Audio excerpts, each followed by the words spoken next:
Selamat malam semua. Senang sekali bisa bertemu dengan saudara hari ini. Senang. Iya. Takjub. Kenapa takjub? Ya kalau saudara takjub, saya sudah lebih takjub dong. Karena pertemuan malam ini buat saya sendiri tidak termasuk dalam jadwal pelayanan. Serius. Harusnya saya ada di Bandung jam 3 tadi, saya harus ada satu seminar pendidikan tapi dibatalkan. Nah, saya itu selalu cari kesibukan. Enggak tahu bagaimana Yudi bisa. Oh, yang tahu Yudi apa siapa kok? Tanya papi di sini. Oh, susah tahu. Nah, grup ya, oke. Nah, bagi istilah ya, jangan tersinggung. Bagi para tamu artinya belum tahu apa itu Yayasan Wahana Anak Muda atau Youth with a Mission, saya beritahu tidak ada pelayanan di dunia ini segila Youth with a Mission. Amin. Karena apa ini segila? Oh belum. Ya, oke. Jadi begini, bagi para tamu ya dalam tanda kutip tulisan. Inilah satu-satunya pelayanan yang tidak mengharapkan persembahan atau PK. Dari awal bentuk sudah begini. Oke, cerita aja dikit. Dari seluruh yang ada di sini, yang paling lama dan anak saya nomor 1 paling tua adalah Pak Franky.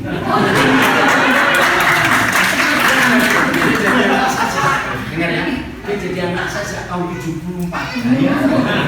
Gimana kalian semua tuh? Tapi Frank setua apa kamu?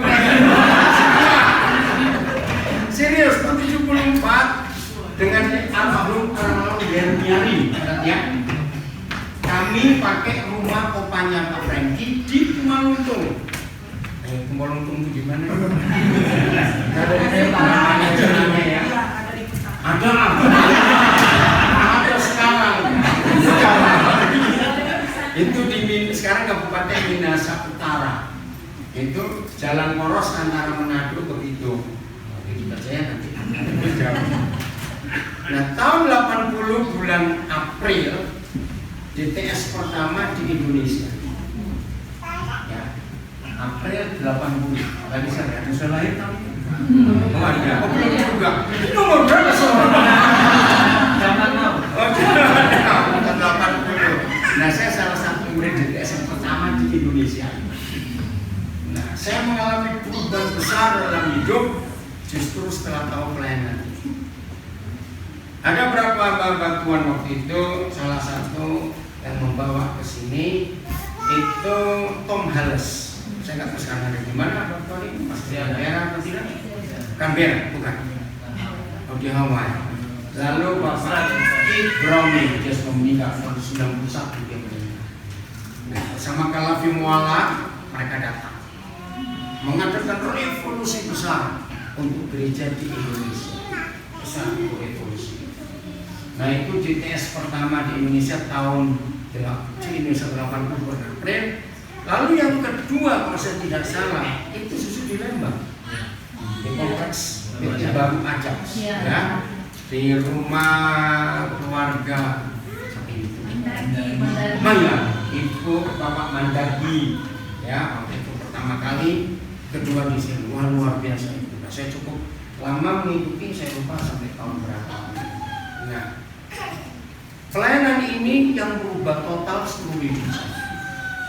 Khususnya tentang hati Bapak. Ya. Tahun 70 bulan Agustus akhir saya berjumpa Tuhan secara pribadi sebagai seorang papa. Waktu itu 5 tahun setelah ayah saya meninggal, saya mengalami satu gejolak hidup, kehancuran hidup, revolusi yang besar. Karena buat saya papa saya itu orang yang paling hebat. Nah, saya marah dengan Tuhan waktu dia meninggal, apalagi meninggalnya dia dibunuh, itu tahun zaman PKI dulu. Nah, saya marah dengan Tuhan. Tapi malam itu Tuhan datang kepada saya sebagai seorang papa. Waktu itu saya dengar khotbahnya Josh Forward, dia masih hidup sampai hari ini. Dia pendiri Operation Mobilization. Nah, dengan nama dia, dengan kapal Logos, mereka datang ke Surabaya tahun 70. Nah, saya disuruh ikut oleh guru agama kami. Saya masih SMP kelas 2. Kami naik sepeda rame-rame, kira 20 anak yang Kristen di kelas itu, karena sekolah kami bukan sekolah Kristen. Nah, guru agama kami, Bu Evi, dia masih hidup sampai hari umur 80 tahun lebih. Nah, saya bangga dengan dia karena dialah yang memperkenalkan saya siapa Yesus. Tapi sebelum terima Tuhan Yesus, saya dikenalkan. Nah, Bu Evi bilang kepada kami murid-murid Kristen itu, ada acara besar di gedung olahraga namanya Gelora Pancasila.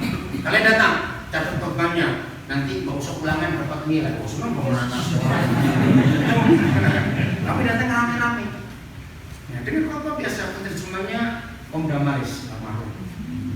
Saya masih ingat khotbahnya dari Kisah Rasul 1 ayat 8. Temanya apa, ilustrasi apa, sama semua. Tapi khotbah itu tidak menyentuh hati saya. Yang menyentuh adalah setelah Josh Burrow selesai khotbah, dia salah alkohol. Nah, di gereja saya zaman itu nggak ada. Apaan dipanggil ke depan? Suruh apa?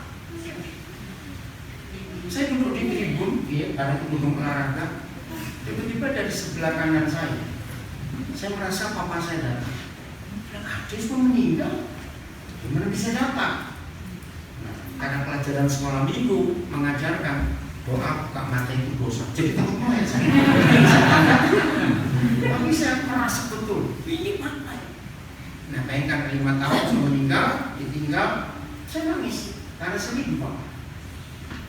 Tapi saya berkecamuk, saat dia sudah meninggal ke sini, ngapain nih saya? Dalam penuh tanda tanya itu, tiba-tiba dia dekat dan saya dipeluk. Nah, itu saya nggak pernah lupa. Karena pelukan itu yang ada buat kami satu saudara saya. Tapi saya tahu bukan dia, karena sudah meninggal. Tiba-tiba ini kalimat terakhir, Om Dambes bilang, ini panggilan terakhir. Siapa mau begini? Pokoknya ngerti apa? Saya nggak tahu. Maju. Dari tribun banyak kan? Saya itu sadar, saya nangis. Oh, ini ribut ini, teman-teman ini ribut ini. Ngapain saya nangis? Jadi saya sadar juga. Saya nggak bisa menguasai diri. Karena tiba-tiba papa saya itu angkat saya dari tempat tidur saya untuk berdiri. Dan saya dituntun untuk turun dari tribun cukup jauh. Ya, namanya anak-anak lagi boleh dari jauh. Oh ya, salah satu kata-kata Bu Evi, kalian datang. Ada anak-anak muda dari 21 negara waktu itu. Oh, namanya kecil, dengar orang luar negeri dan senang juga melihat. Waktu saya maju, didoakan pun saya merasa sedikit kali ada sesuatu. Malam itu waktu saya sampai tempat kos, baru terjadi sesuatu yang luar biasa. Nah, sejak hari itu tahun 70 ada perubahan. Cuma saya nggak ngerti kenapa belum ada yang bimbing. Sampai tahun 72 saya bertemu Yermiarin di satu sekolah training pelayanan di Laham, Jawa Timur. Di situ saya baru mengerti arti pelayanan. Tapi tetap belum terjawab apa yang terjadi dengan saya tahun 70 bulan Agustus. Baru di tempat yang sama, di Lawang di LBTC itu, DTS pertama diadakan, Talafi Muala mengajarkan berfatihah bahwa hati Tuhan yang adalah Bapa. Saya baru terima jawaban setelah 10 tahun. Yang datang malam itu bukan papa saya, tapi Tuhan. Karena saya cukup dekat dengan Papa yang di dunia ini, nah itu ayatnya Mazmur 103 ayat 13. Seperti Papa sayang anak-anaknya, demikian Tuhan sayang pada orang yang takut akan saya. Nah, sejak hari itu saya mengalami revolusi yang luar biasa. Nah, ketika kalau ditanya satu-satunya pelayanan yang saya berutang adalah youth mission. Kalau saya tidak ketemu pelayanan ini, konsep saya akan sama dengan tanya pendetanya. Dengan pengertian di Bapak. Yang kedua, dengan pelayanan ini. Maaf, mungkin saya tinggal sedikit dari sekian banyak hamba Tuhan yang ada di gerakan tahun 70-an yang tetap pakai konsep tidak sibuk dengan PK atau persembahan. Ya, saya punya prinsip dalam hidup selalu menanyakan, kami itu hidup untuk melayani atau melayani untuk hidup? Beda tidak? Beda sekali. Pujian terakhir yang kita naikkan, yang selalu kita mau pilih itu luar biasa. Berdaulat atas hidupku, ku berserah penuh. Saudara ingat, yang membuat Tuhan berkenan kepada kita, satu-satunya hal yang membuat Tuhan tetap berkenan kepada kita bukan karena kita rajin doa puasa. Satu-satunya hal yang membuat Tuhan tetap memberikan favor-Nya, perkenanannya, memberikan kepercayaannya kepada kita, bukan karena kita aktif melayani. Satu-satunya yang membuat Tuhan memberikan otoritasnya kepada kita, bukan karena kita hafal ayat-ayat Alkitab. Satu-satunya yang membuat kita mendapatkan kepercayaan dalam otoritas Injil, bukan karena kita memberi persembahan kami, tapi hanya ini. Begitu Tuhan tahu dalam hidup saudara dan hidup saya, memberikan kedaulatan penuh kepada Dia untuk ngatur kita, itulah segala-galanya. Catat itu Pak. Musuh kedaulatan Tuhan bukan perzinahan. Musuh kedaulatan Tuhan bukan ketidaktaatan. Artinya, kapan Tuhan tidak bisa berdaulat dalam hidup kita? Ternyata cuma satu. Ketika posisi Tuhan kita gantikan dengan uang. Catat itu baik-baik. Hanya Anda Tuhan tidak mengerti rahasia. Betul tidak? Mengapa hanya uang yang bisa merusak kedaulatan Tuhan dalam hidup kita? Coba baca Matius 6:24. Kita harus takut pada ayat ini. Ya, Matius 6:24. Susah? Satu, suami istri penjaganya kok nggak kelihatan kemana? Oh ya. Ayo kita baca sama-sama Matius 6:24. Anak-anak ada yang jaga nggak itu? Itu licin di situ. Anak-anak? Oh nggak apa-apa ya. Ayo kita baca sama-sama. 1, 2, 3. Ulang-ulang serentak. 1, 2, 3.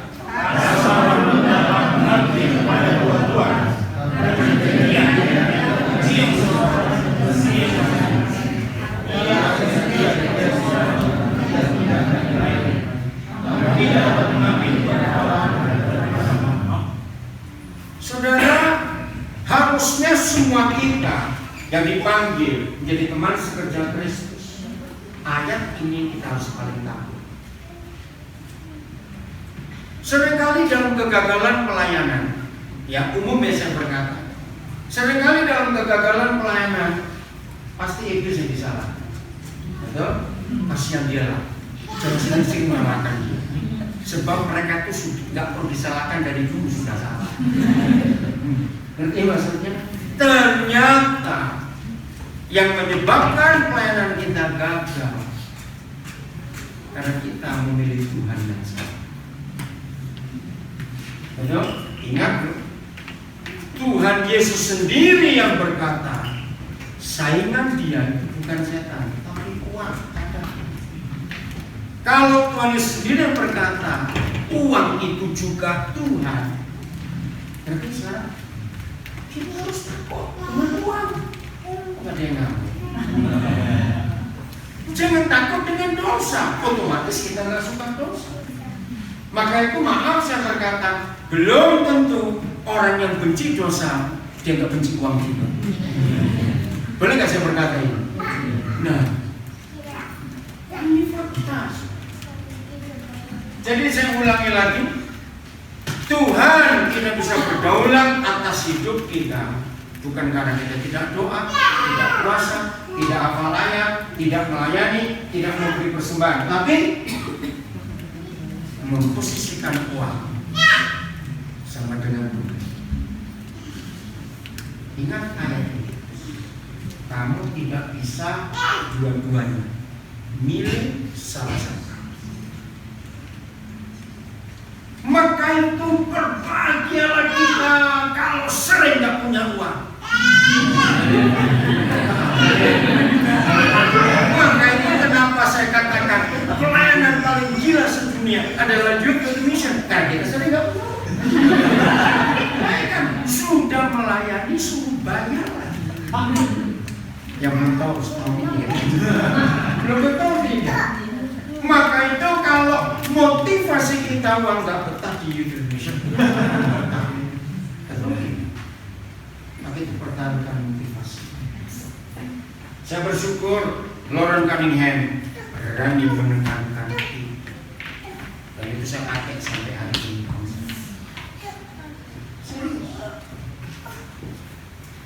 Siapa sering dengar lagu yang terakhir panjang, satu-satunya yang ada seterusnya. Nah, saya kalau di gereja diundang pas mau khotbah nyanyi lagu itu makanan saya. Yaudah, saya bilang jujur ya saudara nyanyi. Hanya ada satu keadaan lagu ini jadi fakta hidup kita. Ketika kita nggak punya duit. Serius. Ketika kita masih punya uang, jangan ngomong lagu itu munafik. Lo betul tidak? Lo jawab jujur. Sering-sering nggak punya uang. Serius. Tanya ini beberapa anak-anak saya ada di sini. Saya itu tidak takut mengenalkan saldo, nggak pernah takut. Karena saya membuktikan kepada setan bahwa Tuhan saya cuma Yesus. Betul nggak? Kalau orang saldonya lagi banyak, jujur kata-katanya itu betul. Satu-satunya yang ada. Jujur. Bisa nggak? Loh, pura-pura punya duit banyak itu saya. Ajak ngomong susah bener. Loh, makanya sekarang pura-pura aja dikerja. Bagaimana kalau uang lagi banyak, bisa satu-satunya cuma Tuhan jenazah. Nggak bisa. Uang itu pasti panggil-panggil. Kamu cuma aku buat apa? Maka itu ayo kita jujur dalam dua hal. Satu, kita bersuka cita waktu ada uang banyak atau nggak ada uang. Kalau saya balik pertanyaan, sekalipun uang kita tidak ada, tetap bisa bersuka cita. Itu ya. Yang kedua, ini penting sekali. Saya ilustrasi. Orang kaya ke dokter, orang miskin ke dokter. Ketika cerita, dokter memvonis bapak berdua kanker stadium akhir. Siapa yang langsung berkata, Tuhan tolong. Yang kaya atau yang miskin? Cepat. Yang miskin yang kaya. Yang kaya berkata, Tuhan tolong. Susah pura-pura kaya sih. Ayo jujur. Lalu yang kaya bagaimana? Singapura. Nah, ini pertanyaannya. Apakah promosi ke Singapura? Tidak. Lalu salahnya di mana? Salahnya adalah berharap Singapura. Betul tidak? Ayo. Mudah atau susah?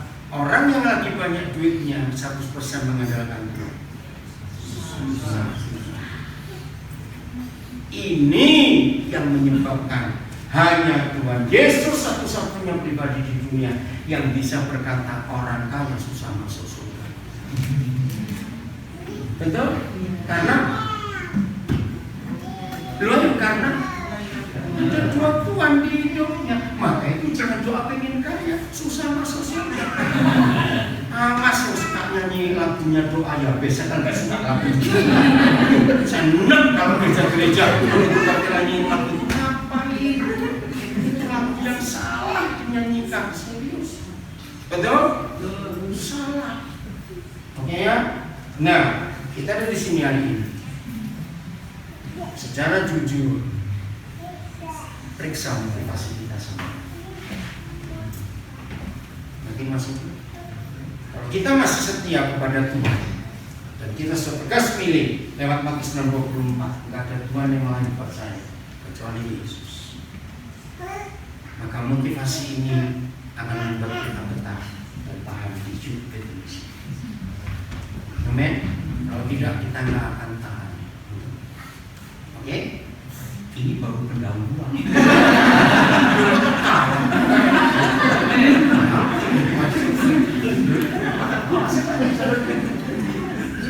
Ini pendahuluan belum belajar. Oke, saya lanjut. Saudara, kita harus paham. Sudah selesai pertama? Sudah selesai pertama? Belum. Ya, oke. Kita lanjut ya. Ini baru masuk dalam inti pelajaran yang Tuhan ingin kita mengerti bersama-sama. Ketika kita harus memilih, ya, ketika kita harus memilih, maka motivasi kita lah yang akan menentukan pilihan kita ini salah atau benar. Betul? Percayalah sampai kapanpun juga. Saya ulangi, percayalah sampai kapanpun juga Bapa di surga tetap akan melakukan yang Dia lakukan pertama kali di Taman Eden kepada Adam dan Hawa. Selalu ada pilihan dalam hidup kita. Sampai kapanpun juga. Betul nih. Jadi buah pohon pengetahuan baik dan jahat itu tidak hanya ada sekali di Taman Eden, tapi itu akan ada sepanjang hidup kita. Setuju nggak saya ngomong? Itu tidak ditentukan sudah berapa tahun kita melayani, sudah berapa hebat kita punya orang. Mengapa Bapa kita selalu menghadapkan pilihan dalam hidup panggilan kita? Bukan karena Tuhan ingin menjebak kita dan menjebak kita. Tidak. Catat. Itu demi keuntungan kita di depan Yesus. Kamu nggak kalian? Kok bisa? Saudara masih percaya Wahyu 12 kalau itu pendakwa? Betul Wahyu 12? Iblis pendakwa kita siang malam. Orang ngajar terus siang malam. Belum tahu tidak? Siang malam tak? Belum tahu tidak coba baca ayat. Kalau nggak percaya buka dulu Wahyu 12. Ini ada wajah yang enggak. Ayat 10 atau 11 coba cari. Saya lupa. Ayo coba Wahyu 12 ayat 10 atau 11. Siang malam saudara. Aduh, itu kurang ajar. Maka itu perlu ada pilihan di hadapan kita tiap saat. Ayat berapa coba? Sebelum ya, silakan baca salah seorang. Coba. Wahyu 12 ayat 10. Satu. Ayo coba. Dan aku mendengar suara yang keras di surga berkata, Keras, ya. sekarang berarti telah datang keselamatan, kuasa dan kerajaan Allah kita, serta kekuasaan Kristusnya, karena si penuduh saudara-saudara kita yang menuduh mereka di hadapan Allah siang dan malam sudah dilemparkan ke bawah. Jadi saudara dan saya tidak memerlukan lagi kedaulatan Tuhan. Saudara dan saya tidak memerlukan lagi pilihan sebelum ayat ini digenapi bahwa pendakwa kita siang malam dilempar. Siang malam itu saya ngeri. Nah, untuk membuktikan dakwaan mereka gugur, dengar ya, untuk membuktikan dakwaan mereka gugur, kita harus diuji, suruh milih. Nanti nggak ini penting, yuk ya atau tidak? Coba diskusikan nanti sebelum itu. Siang malam, berarti sepanjang kita hidup, si pendapat tetap akan kita dapat. Nah, pengadilan Tuhan ini kasih nggak? Tentang-tentang kita anaknya hambanya terus dapat perkecualian. Lo ngerti nggak kalimat ini? Lo jawab enggak. Maka itu pengadilan ini akan betul ketika terbukti pada anak itu salah, bahwa kita tidak ditemukan salah. Lalu Tuhan akan membela. Betul tidak? Beda pengadilan dunia atau Indonesia yang bisa disuap. Belum ngerti masuk ini. Maka itu tiap kali ketika dihadapkan pilihan, motivasi kita yang menentukan kita milih. Tolong sampaikan kepada kepada semua tim saudara yang tidak ikut, karena pertemuan kita hanya untuk pemimpin, ya, hanya untuk pemimpin. Sampaikan bahwa karena ada tujuan siang dan malam dari si iblis untuk membuktikan kita benar, Papa akan izinkan ini yang terjadi di hidup, bukan untuk menjatuhkan. Coba saya ya karena pengalaman juga ya. Kalau saya ngajar, yang saya ajar itu bertanya ngerti atau tidak dari wajahnya. Ini hampir 90% ajarnya penuh pertanyaan. Oke, saya minta ayo kita diskusi dulu. Siapa yang baru dengar pertama kali kebenaran itu? Bahwa Iblis itu mendakwa kita siang dan malam. Itu mengerti sih. Nanti, betul? Anggap aja kita di pengadilan sini.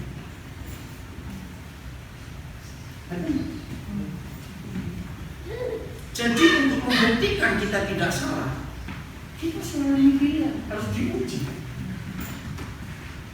Setuju ya? Nah, ujian itu memang tidak enak waktu diberi. Disitulah kalau kita lulus luar biasa dakwaan mereka. Nah, waktu dakwaan mereka gugur, kita bisa melaju. Betul? Kita bisa jalan terus untuk menyelesaikan panggilan ini. Bayangkan kalau kita dibuktikan salah, kan kita perlu waktu untuk membereskan ini, baik di depan Tuhan maupun di depan iblis. Betul? Nah, ini yang kita harus tahu, bukan Tuhan kalah dengan iblis, tidak. Iblis sudah kalah kok, Yesus mati. Kitanya yang belum menang. Katakan apa? Kitanya yang belum menang. Betul? Maka itu kalau istilah negara ini hari-hari ini kan pemerintah lagi apa istilahnya protes untuk apa hakim kemudian apa berapa ini loh ya. Nah itu harus dites terus kita ini layak tidak. Betul? Bukan Tuhan tidak percaya kita. Betul tidak? Si pendakwa ini yang kurang ajar. Jadi Tuhan nggak bisa bela kita kalau nggak ada bukti bahwa kita ini benar. Ngerti? Saya tanya lagi, lah untuk membuktikan kita benar, siapa yang tahu? Nah, ini pertanyaan penting. Untuk membuktikan kita benar, siapa yang tahu? Pilihan itu, dia atau tidak? Dihadapkan pada pilihan ini adalah membuktikan kita pilih yang mana. Nah, ketika Tuhan tahu dan iblis tahu kita milih yang benar, berarti jadi kita lolos, maju lagi. Tapi ini gak cukup karena siang malamnya ini loh. Kurang ajar. Siang malamnya ini. Berarti gak cuma sehari sekali loh. Kenapa? Sore puasa. Siang malam semua biasa. Maka itu bersyukurlah. Kalau ada ujian yang Tuhan kirimkan kepada kita. Oh enggak, amin. Betul? Cuma itu bisa membuktikan apa saja. Soal ujiannya, soal pilihannya jangan kita menentukan. Awas. Ngerti maksudnya? Kalau kita yang menentukan, ya bukan ujian sendiri aja kalau begitu. Masalah sendiri dijawab sendiri, nggak lucu. Ngerti ya? Ini luar biasa. Nah, di sini kita akan melihat kedaulatan Tuhan akan kejadian tidak hidup. Pada uang, sedikit pasti saudara. Terus gimana kalau nggak punya uang? Jawabannya, diam. Enggak. Terus mau ngapain? Betul? Lo harus diam. Sambil kita periksa diri. Masa nggak makan? Gampang. Kalau waktu lapar, nggak punya uang, jam makan, bertamulah ke teman baikmu.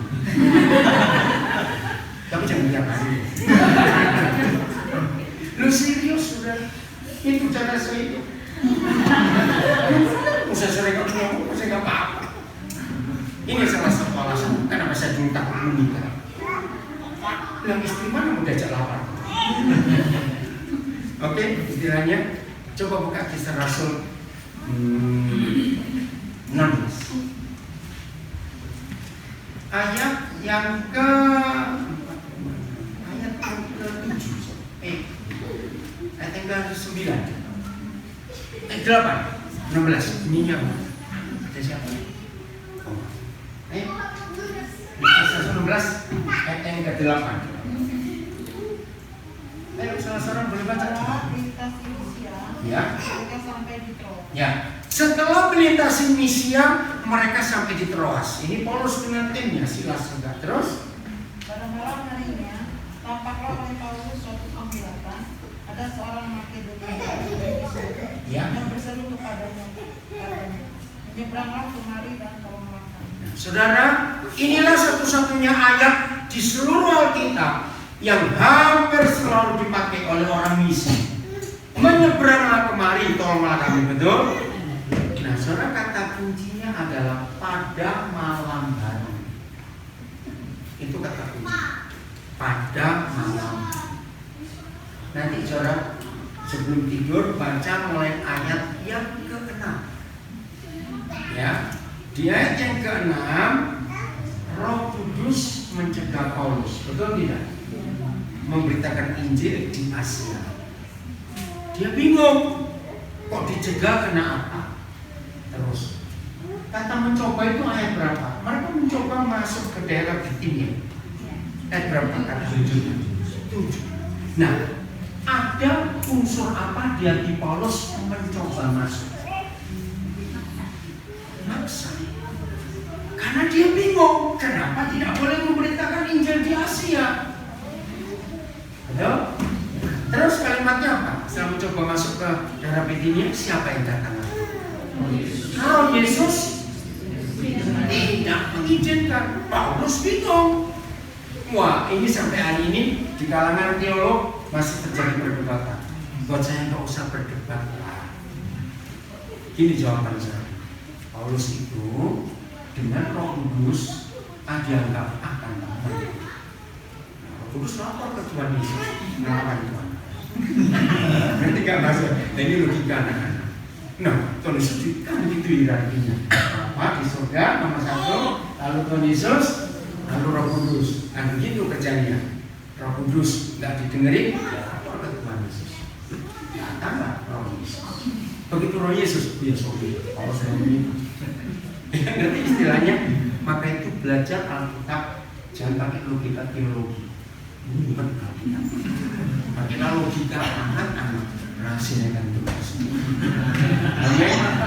Tahun ini saya mensyukuri 46 tahun saya jadi hamba Tuhan. Dan selama itu saya pakai logika anak-anak untuk orang tua. Untuk mengerti Tuhan. Nah, begitu Roh Yesus harus berpikir. Nggak boleh dong. Tapi karena itu masih siang, ini masih malam. Sampai ke Troas. Untung Tuhan Yesus tidak marah. Nah, di sini kita melihat motivasi Paulus. Kenapa Tuhan tidak marah? Ini rahasia yang luar biasa. Padahal dia tahu. Tuhan Yesus kok ngomong apa? Aku bilang saya nggak boleh ke Asia, kenapa mas? Ini penting sekali. Kalau kita perhatikan baik-baik, sampai di Troas sudah malam. Ingat zaman itu tidak ada kendaraan yang pakai lampu.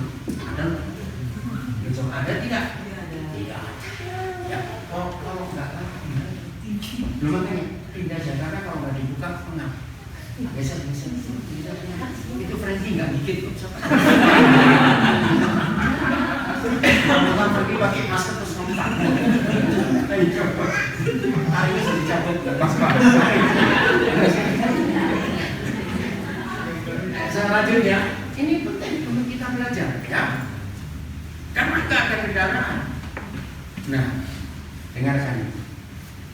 Sering nggak malam hari itu terjadinya di siang hari bolong penduduk kita. saya menemukan firman itu luar biasa. Pertanyaannya, ya, pernah tidak, kalau saya pakai kata ini dulu sebelum sering, pernah tidak saudara mengalami malam di tengah hari bolong?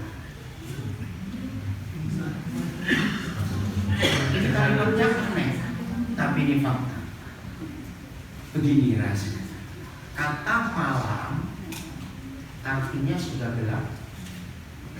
Zaman itu ya, nggak bisa kemana-mana, nggak bisa ngapa-ngapain.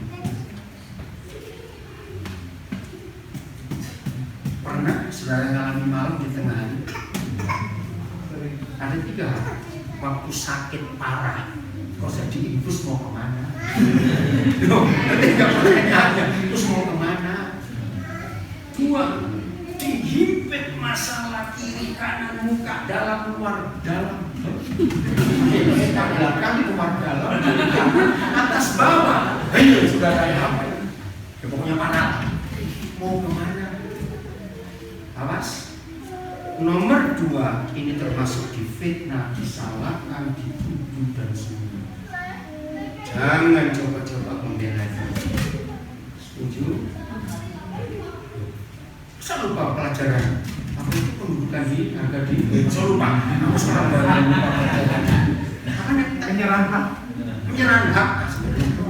Yang belum tahu apa? Lo betul tidak? Nah, ketika kita ngalamin yang kedua ini, apa? Betul? Artinya semuanya tertutup jalan itu. Nah, nomor 3 ini paling sering kita. Gak ada duit. Betul? Nah, itulah malam buat kita. Kok gak ada yang? Saudara bayangkan kalau hidup ini siang terus gak ada malam, capek gak hidup ini?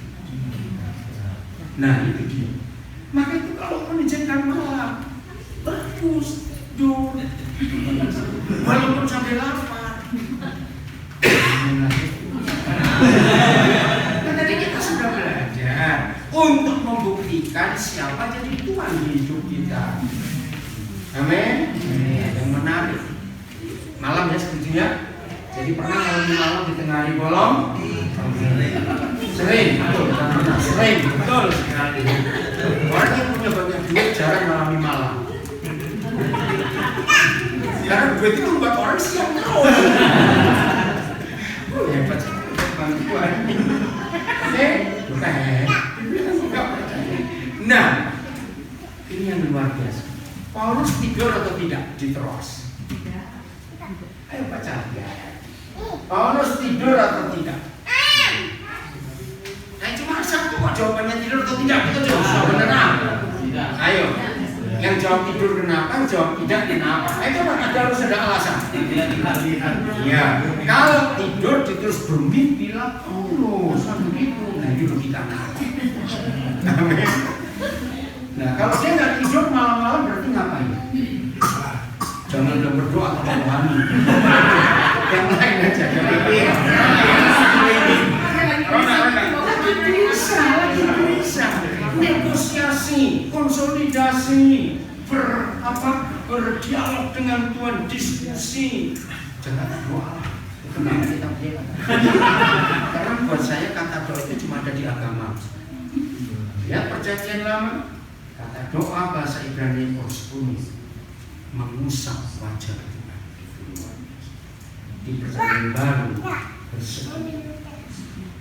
Enggak ada sebetulnya Alkitab kita tidak ada kata doa sembahyang.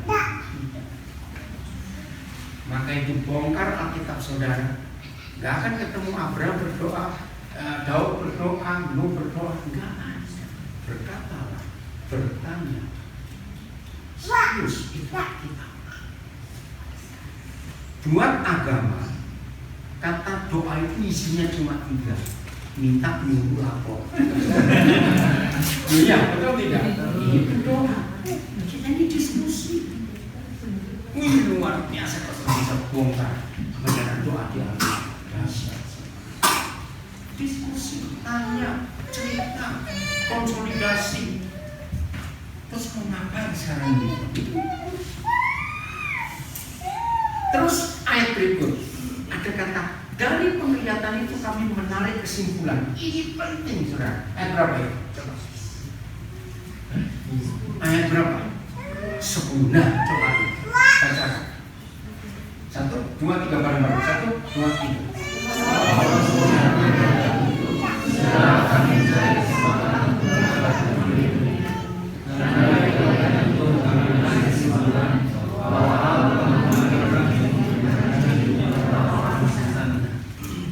Dari 28 pasal Kisah Para Rasul sebagai orang misi, maka Kisah Rasul 16 adalah satu-satunya pasal yang paling sering saya ajarkan.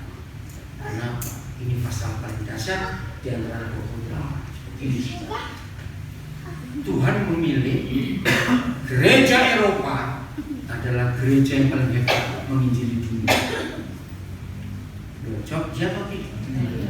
Seluruh bangsa di dunia berhutang pada gereja Eropa, gereja Belanda, gereja Inggris, gereja Swiss, gereja Spanyol, Portugis, betul, yang memutus misionaris. Maka itu di semua daerah di Indonesia, semua daerah di Asia pasti ada nama-nama Belanda, nama-nama Inggris, nama-nama Portugis, betul? Itu luar biasa. Nah, Kisah Rasul 16 adalah satu-satunya pasal yang memberitahukan kita kapan Injil masuk ke Eropa. Itu pasal 16. Paulus mati-matian tetap menginjil di Asia karena bebannya untuk orang Yahudi sebangsa. Betul tidak? Tapi karena di antara rasul-rasul waktu itu yang paling jenius adalah Paulus, yang paling banyak pengalamannya dan dia bisa berapa bahasa adalah Paulus. Artinya, itu Tuhan minta dia tinggalkan Asia. Aku mau kamu ke Eropa. Ini penting sekali. Maka itu ketika ada kalimat dari penglihatan itu kami menarik kesimpulan. Jadi menunjukkan apa kata menarik kesimpulan? Ada dua arti dalam kalimat menarik kesimpulan. Ini penting untuk orang misi.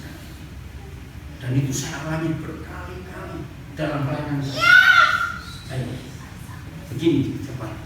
Menarik kesimpulan. Ya, bosan dulu, bosan takut. Ada dua. Diskusi betul. Apa? Nggak ada pilihan. Ada pilihan dia, artinya begini. Dia masih ragu-ragu. Maka itu menarik kesimpulan. Belum pasti itu. Karena dia punya kesimpulan lain. Loh, betul tidak? Kesimpulannya adalah aku tetap mau dia siap. Tapi kalau ditunjukkan begini malam hari aku nggak bisa ngapa-ngapain. Nah di sini. Lalu ada kata penting lagi. Mencoba. Sebelum kata ini coba baca. Benar kesimpulan. Coba baca lagi sebelumnya. Kata coba. Ulang baca. 1, 2, 3. Mencari kesempatan. Ini menarik untuk kita baca. Kesempatan apa yang jadi? Kayak orang misi harus tahu kalimat itu. Kesempatan apa harus jadi? 1, dana. Lu betul tidak? Ini ke Eropa. Betul, bukan ke Cicahem. Jadi tadi lagi bagus. Ini ke Eropa. Lu betul. Saudara waktu Roh Kudus ajarkan saya itu saya bilang Tuhan luar biasa. Nah ini kembali. Kalau Paulus dana misinya banyak, pasti tidak ada kata kesempatan. Berangkatlah kami. Ya, betul tidak? Tidak perlu kesempatan lagi, duitnya ada kok. Amin. Ini cara kita. Nah dari ayat ini kita belajar bagaimana cara pendanaan misi. Tunggu kesempatan dari Tuhan. Nah, orang bisnis sampai hari ini, ya walaupun tidak semua orang bisnis, tapi modal banyak, tenaga banyak, fasilitas ada, lokasi bisnis sangat strategis. Kalau kesempatannya lewat, Berhasil nggak orang bisnis? Betul? Di sana modal, baik modal materi, modal tempat, modal tenaga kerja, modal apa saja, kesempatan itu nomor satu. Begitu kesempatan lewat, habis. Betul nggak? Maka itu jangan pelayanan kita menunggu uang. Salah besar. Tunggulah kesempatan dari itu. Dan kesempatannya hari itu. Saudara lihat, masih ingat kita nggak baca? Begitu masuk ke Makedonia, siapa orang kontak pertama? Masih ingat sejarahnya ini penting. Dan Tuhan masih pakai cara itu sampai hari ini. Saya lupa. Lydia, betul? Kalau sekarang dia itu bisnis woman, dia itu wanita pengusaha. Maka itu tidak perlu kita punya uang di saldo, karena uangnya ada di mana-mana.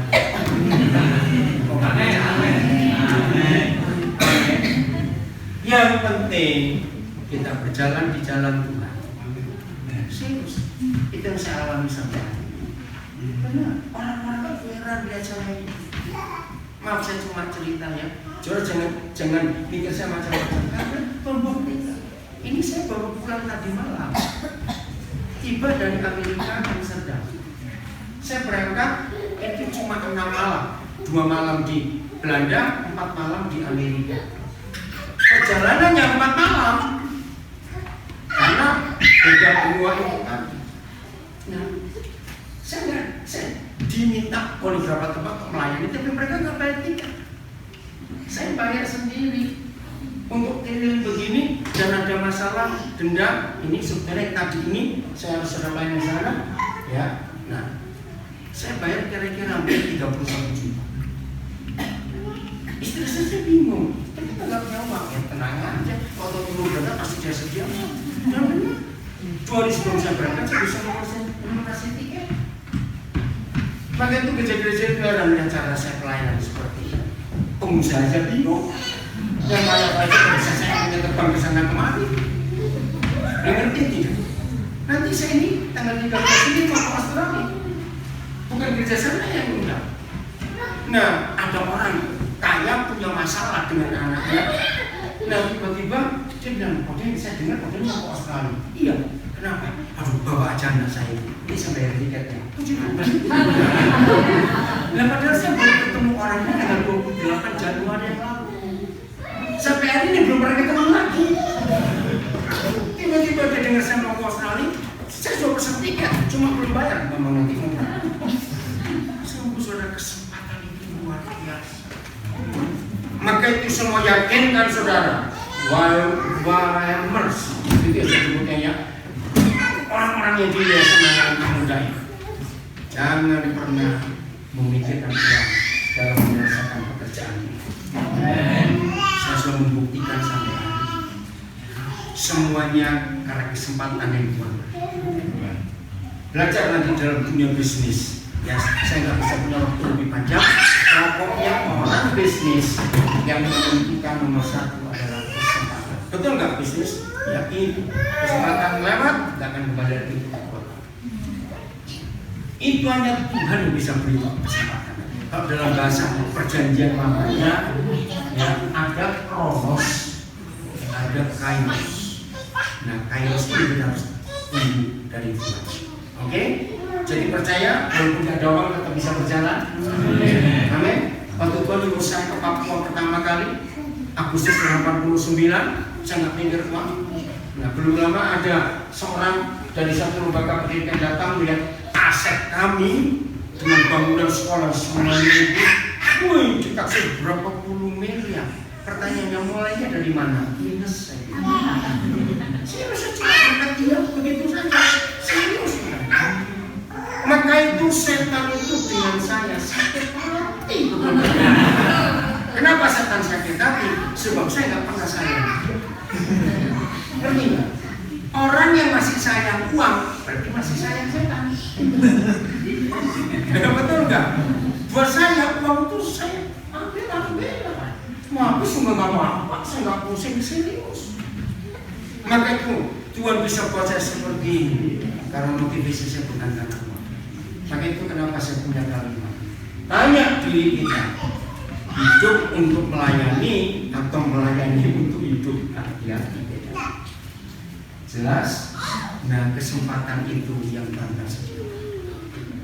Kesempatan yang lain adalah tahun 70-an saya sudah melayani banyak orang. Saya nggak tahu itu anak-anak waktu itu SMP, SMA sampai tahun 90-an, tahun 2000-an besar sini karena saya jadi pengusaha. Dan maka itu yang final apa yang saya kerjakan dan waktu yang akan membuktikan bagaimana kejujuran urusan dengan uang mereka melihat. Jadi masih ini, nah maka itu jaga diri. Oke, kembali ke ayat 4 Kisah 19. Ini penting. Nah ini para pemimpin untuk anak buah kita sekarang. Masih tahan toh? Masih tahan 51 menit.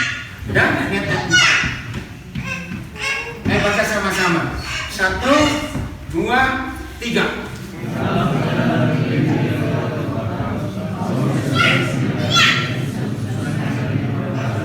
Yang keras ya suaranya. Masa kalah sama yang di ulang. 1, 2, 3.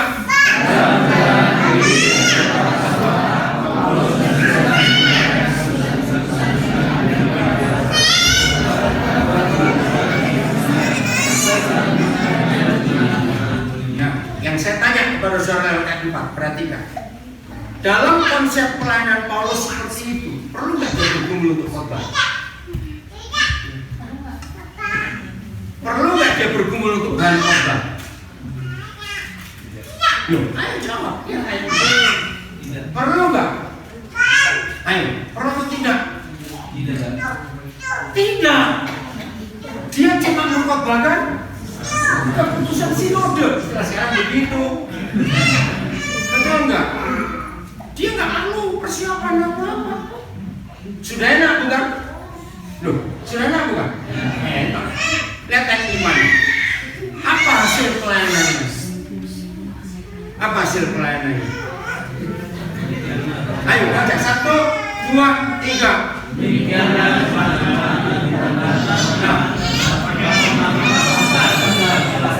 Hebat gak? Pelayanan gak pakai bergumul, cuma bertambah terus. Loh, jawabnya atau tidak? Nah, pakai perenung. Dalam kondisi seperti itu, dalam salah satu penekanan pengajaran Youth with Mission adalah tinggalkan zona nyaman. Betul?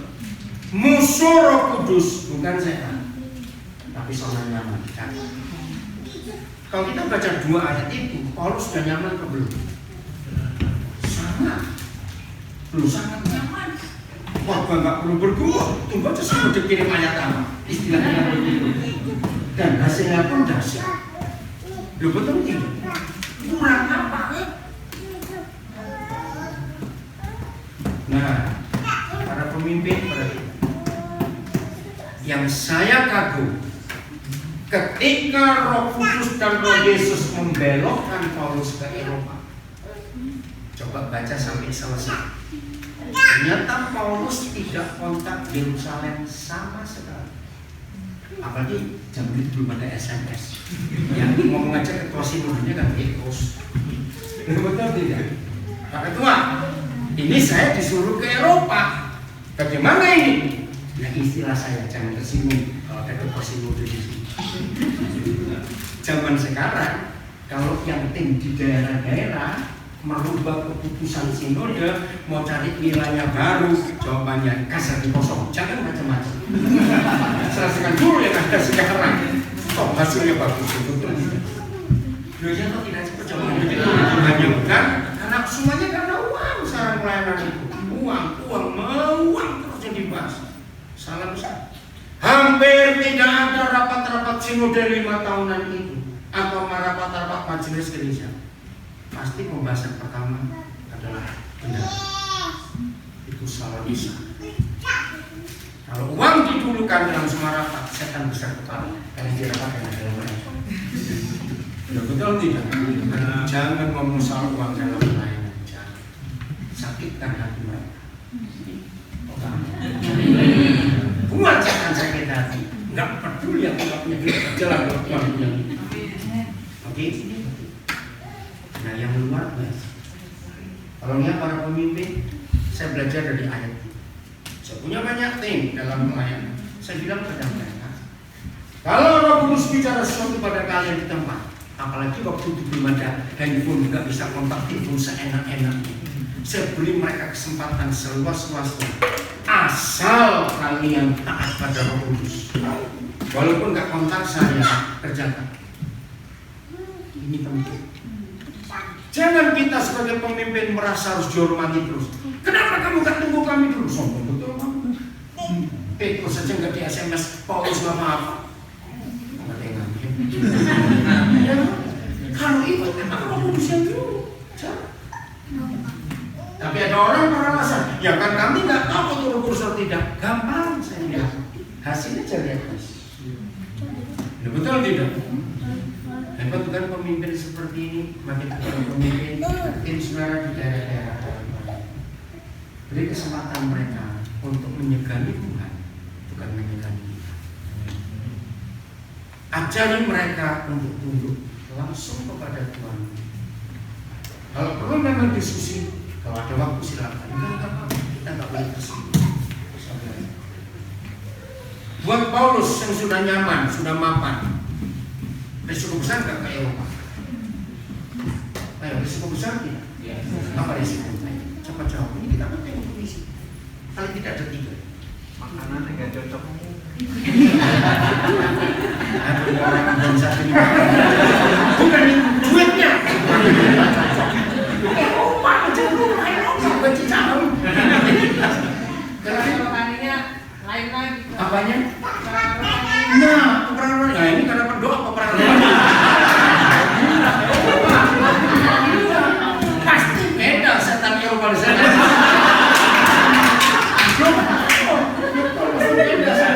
Itu berdoa. Apalagi? Muan, peperangan itu. Apalagi? Bahasa. Dana sudah tadi. Udara. Kebudayaan. Belum punya channel. Itu bagaimana?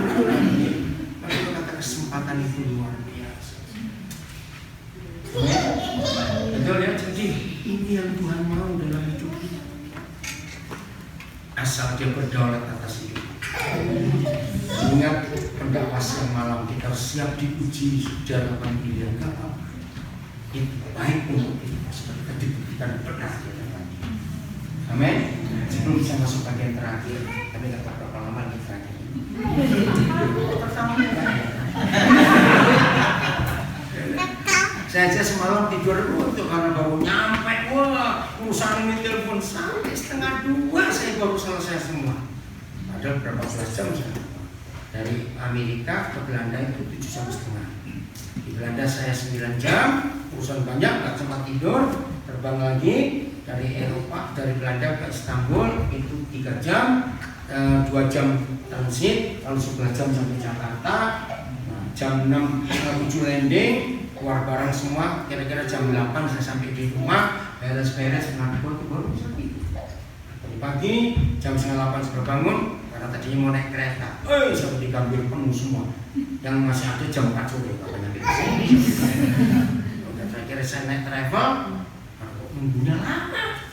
Saya bilang, gini saya Pak, minimumnya berapa? 4 orang. Jadi saya bayar 4 orang. Saya bayar 600 tadi jam. Jadi itu supirnya lagi nggak benar atau tidak. Pak, saya belum isi kartu tol. Saya bayar tak saya. Maka saya suruh bawa kartu tol. Terus supir bilang, Bapak ini kok baik kok nggak marah saya minta tol. Mau marah gimana? Saya belum nyampe. Saya bilang. Kesempatan cerita soal kasih. Akhirnya, kan dari katakan suruh pembayar tol dia lupa. Minta minum.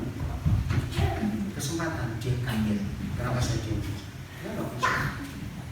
Karena Lukas 16 ayat 9 berkata, gunakan uang untuk pengujian. Maka maka itu hambur-hamburkan uang untuk penginjilan, setan malah sakit hati. Betul tidak? Sakit hati. Oke, sudah ya. Jadi kalau malam nikmati. Loh, kalau ada malam nikmati.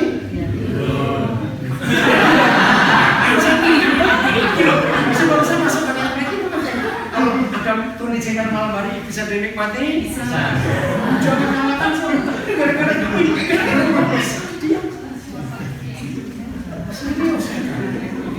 Saya nggak tahu berapa banyak seorang pernah mengalami pelayanan ditutup jalannya semua. Berapa kali ngalami? Saya diam karena saya jatuh prinsip itu. Ya udah istirahat. Amin. Apalagi waktunya duit, waduh istirahat aja. Oke ya, udah bagian terakhir. Otoritas. Seringkali kita sibuk dengan fasilitas. Betul? Padahal saya menemukan di Alkitab, fasilitas selalu di belakang otoritas. Enggak. Mengapa otoritas ada di depan dan fasilitas di belakang? Karena ini kan proyeknya Bapak di surga. Enggak beda. Kalau itu proyek kita harus bilang fasilitas. Beda. Selama kita tunduk pada otoritas, fasilitas pasti. Karena ini yang saya alami selama 46 tahun ini, kurang itu luar biasa. Pakai itu lagu tadi Novi betul. Berdaulat atas hidupku. Lagu yang luar biasa. Siapa yang berdaulat atas hidupku?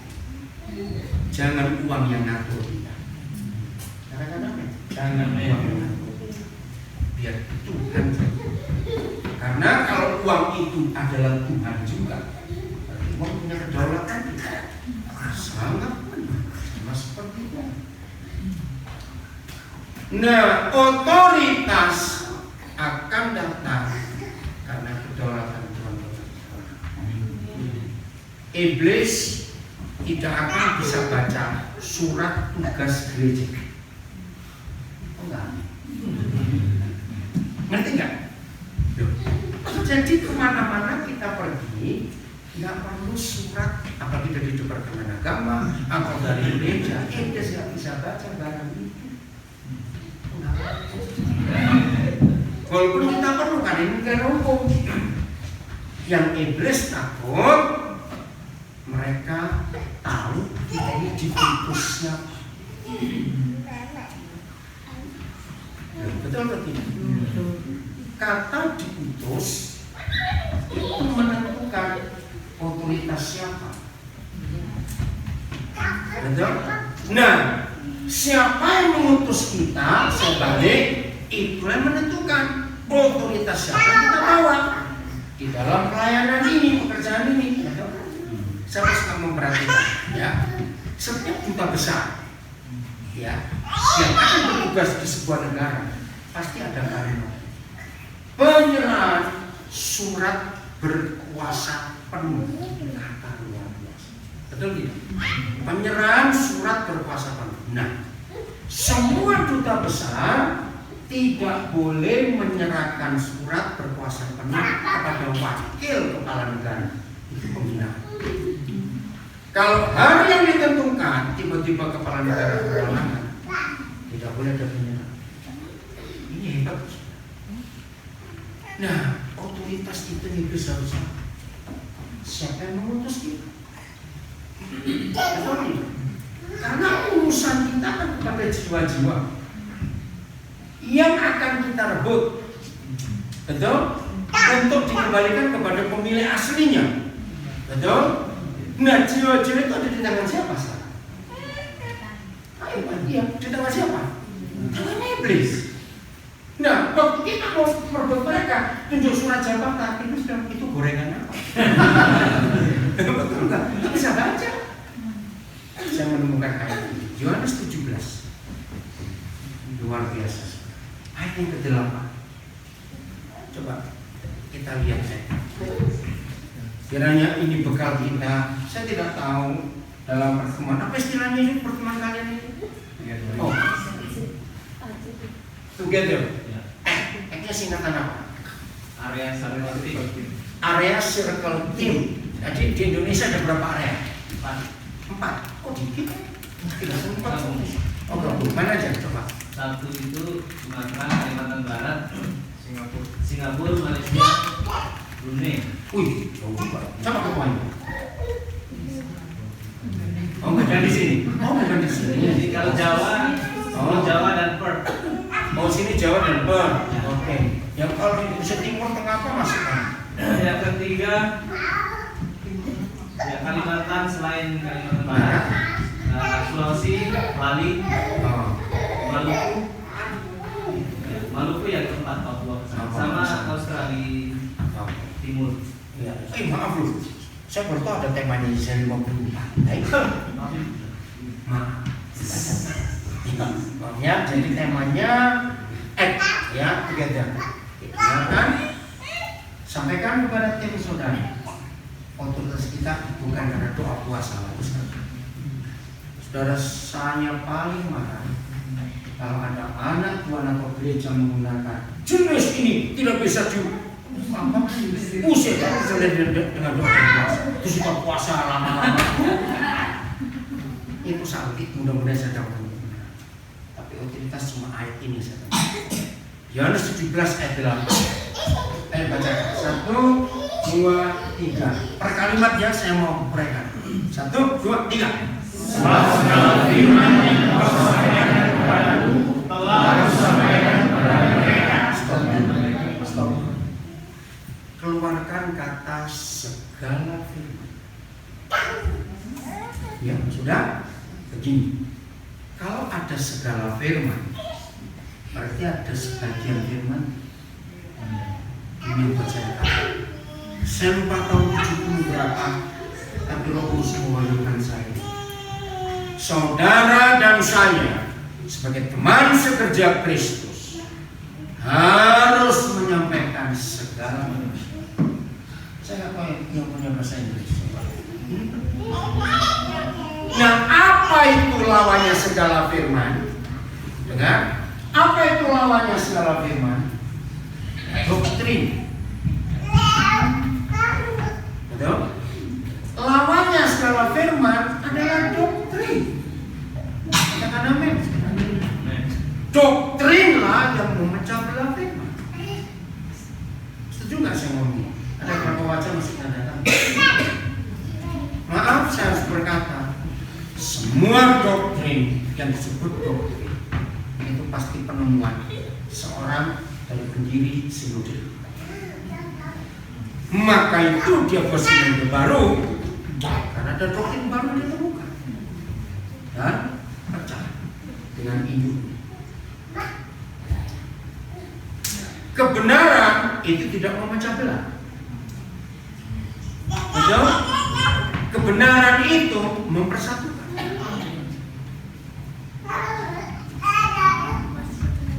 Saudara, ini kita.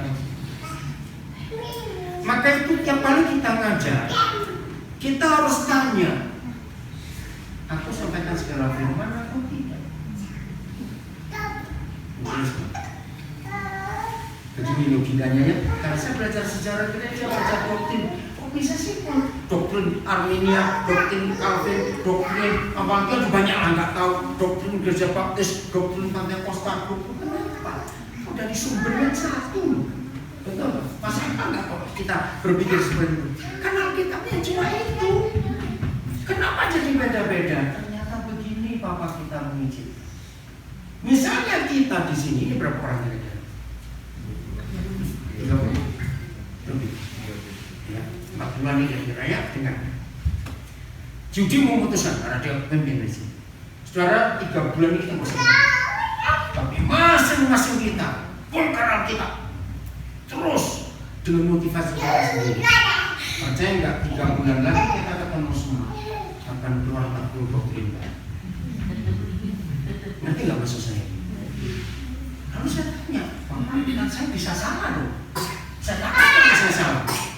Ingat Paulus pernah berkata firman Tuhan, sampai aku mengajar orang yang diselamatkan, aku ditolak, aku mencoba. Begini jawaban Roh Kudus. Kamu gak akan salah kalau kamu ada di dua garis. Yang namanya jalan, bedanya dengan jalan setapak itu garisnya.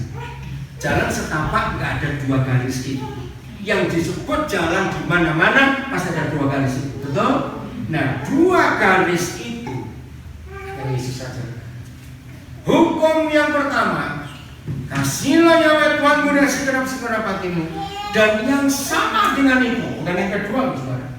Yang sama dengan itu, ini kalimat penting, yaitu kasihlah sesama manusia seperti kamu mengasihi diri sendiri. Jadi kalau kita mempelajari firman dan muncul sebuah kebenaran yang inti garis pertama, aku tetap mencintai Tuhanku lebih daripada apa. Dan yang kedua, ini bukan untuk kepentinganku, tapi untuk kepentingan sesama. Maka kita aman di jalur. Karena doktrin tidak ada di jalur itu. Kenapa? Karena doktrin menyalahkan orang. Doktrin menganggap kamu salah, aku yang benar. Berarti mana kasihnya? Maka itu penting sekali dalam hidup kita melihat kebenaran. Amin. Maka itu coba saudara perhatikan sekarang. Apa yang kita sampaikan? Segala firman atau bukan? Kalau segala firman berarti tidak ada yang kita lebih kasih kecuali Tuhan kita. Dan tidak akan kita merugikan orang lain. Amin. Amin. Cuma kan punya kerja pola. Kamu terlalu. Oh sih, saya kasih terus begini Pak. Oke, saya lanjutkan. Artinya kalimat berikut. Sebab segala firman yang telah ulangi dulu, ulang dari depan. 1, 2, 3. Segala firman yang kau sampaikan kepadaku telah kusampaikan kepada mereka. Nah, stop dulu ya. Jadi untuk dapat segala firman bukan dari doktrin A, doktrin B, doktrin C, tapi yang kuterima daripadamu. Amin. Kita tidak boleh terima dari yang lain kecuali dari sumbernya. Amin kan? Sampaikan kepada siapa dan apa hasilnya? Baca. Dan mereka telah menerimanya. Ya. Terus apa hasilnya? Mereka tahu dengan benar. Nah, mereka tahu dengan benar. Apa yang mereka ketahui? Bahwa aku datang daripadamu. Nah, saudara, ini otoritas. Iblis dan manusia harus tahu kita datang dari siapa. Maka itu jangan bangga dengan organisasi, baik organisasi gereja maupun organisasi misi. Sehebat apapun, maaf, betul? Kita harus tetap bangga dari dia.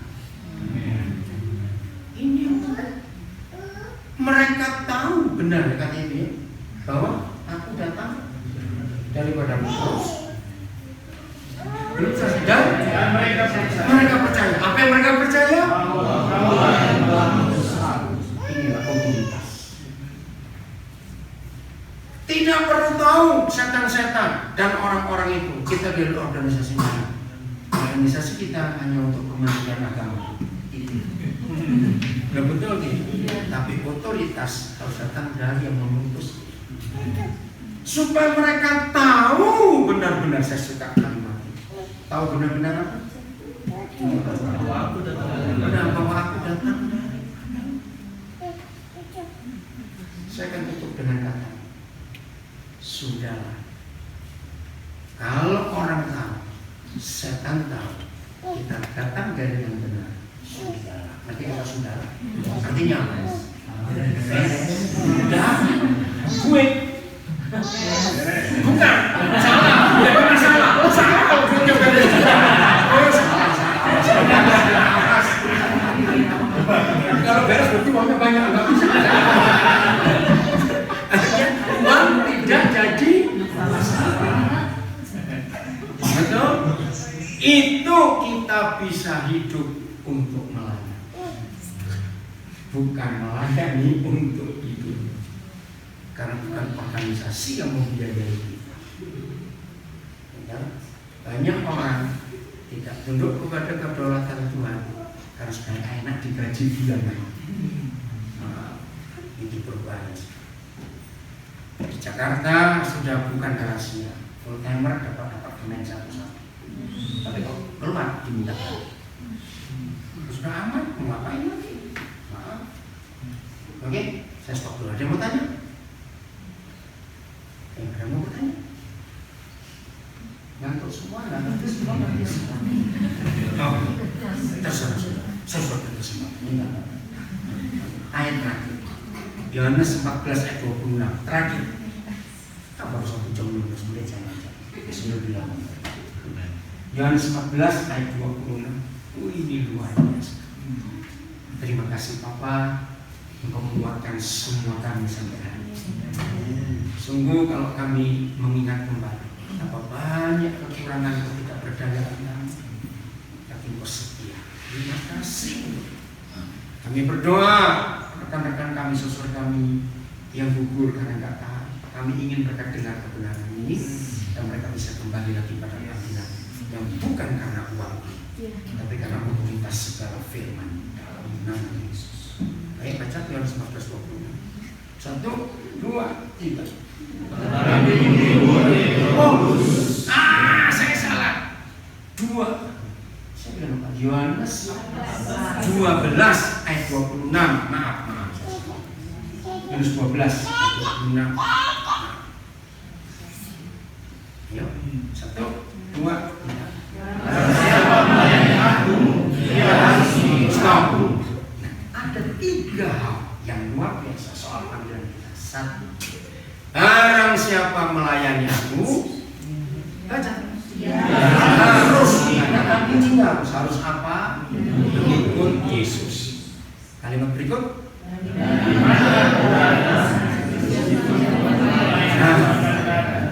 Jadi di mana ada Yesus harus ada kita.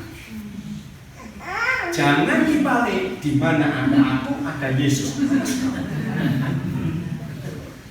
Karena banyak pendeta itu begini, minta penyertaan Tuhan, tetapi Tuhan nggak nyuruh dia ke situ, kan kurang ajar.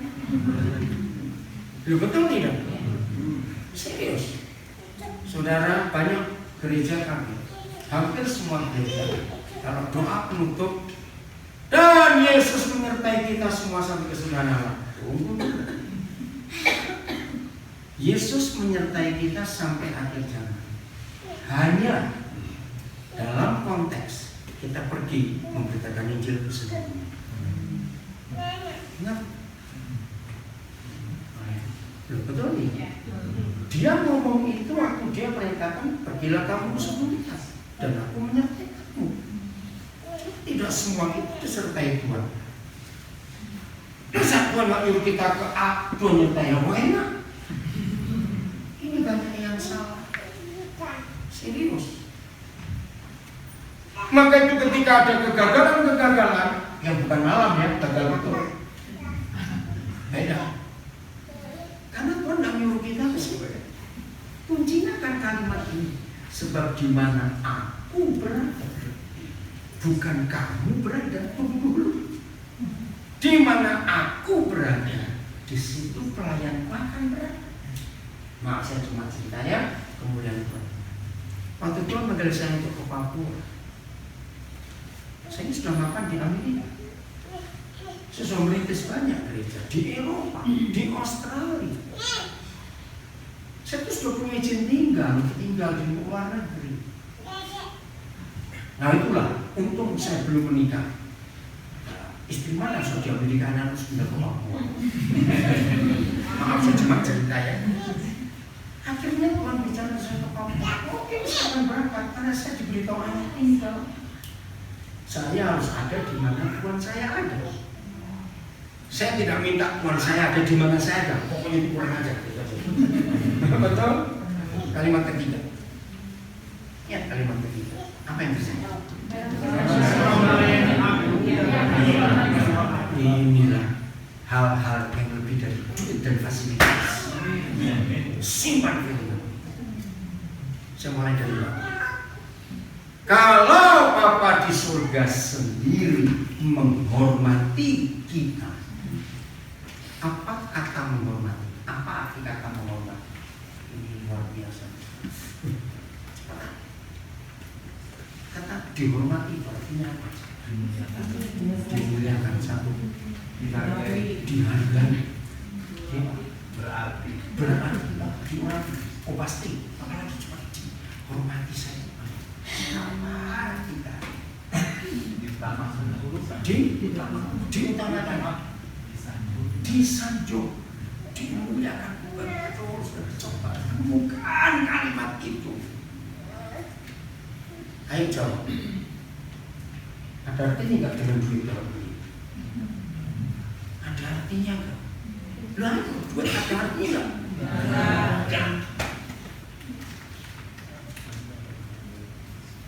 Mendapat penghormatan dari Bapa. Catat, bukan karena kita rajin doa puasa, baca Alkitab, enggak. Karena selalu ada di mana Yesus ada. Bukan karena yang lain. Disinilah kembali kedaulatan Tuhan akan nyata di hidup kita. Dihormati oleh Bapa. Segala-galanya. Dan ini berkata lebih daripada fasilitas benda, materi, apapun juga. Betul? Termasuk fasilitas kenal orang kaya. Apa namanya? Maaf. Nggak sedikit yang namanya bantuan. Teleponnya orang kaya. Maaf. Kalau saya supirnya banyak supir taksi jadi ini tadi pagi jemput kembali si Komar. Tempat dari sini bulan lalu 22 kemarin saya kesini dengan istri saya Pak Bandung. Itu dipaksa oleh seorang supir namanya Komarudin. Orang sehat, nafsu ngantuk. Kemarin saya terlambat memberitahu. Ya, dia menjemput saya dengan waktu itu bilang berupa apa, cuma saya apa. Aduh saya kecewa, minta maaf. Hanya tadi pagi dia jemput, hanya cuma ke kambing. Dia mau ketemu saya. Jadi di handphone saya kontaknya banyak supir taksi. Ngerti nggak maksudnya? Karena saya harap aja cuma uang saya yang satu, bukan uang sama sekali. Ngerti ya? Nah, di ayat itu kita bisa belajar 4 model hamba Tuhan. Jangan tersinggung, saya cuma ngomong. Ayo masing-masing kita pilih, kita di nomor berapa ya? Dengan di rumah juga ya. Ini satu. Hamba Tuhan yang hamba organisasi. Maka bunyi ayatnya.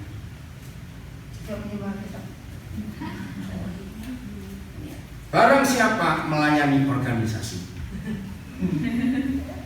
ia harus mengikuti organisasi. Ini ditunjuk, ditempatkan.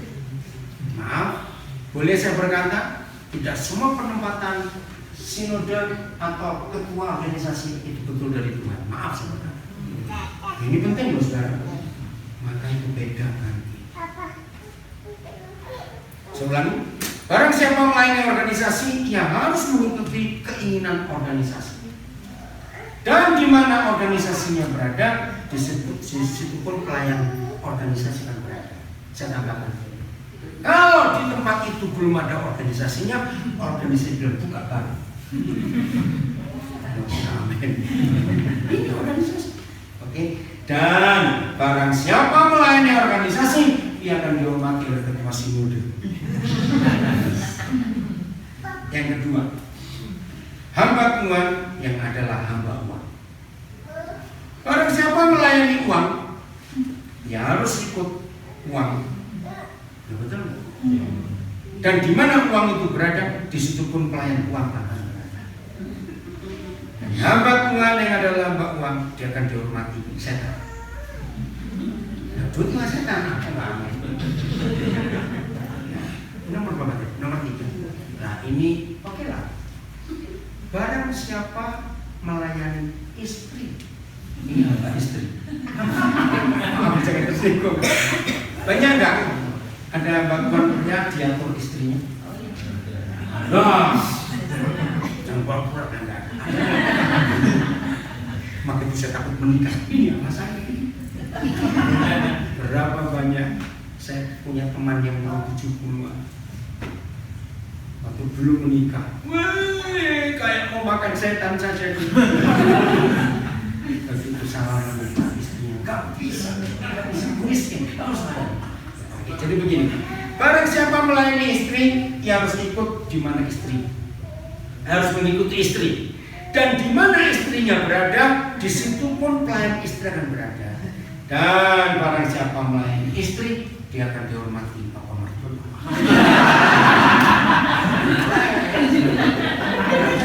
Ya udah, yang keempat perusahaan sendiri tuh dia kan bakal yang benar, gitu loh. Barang siapa melayani Yesus, dia akan ikut Yesus.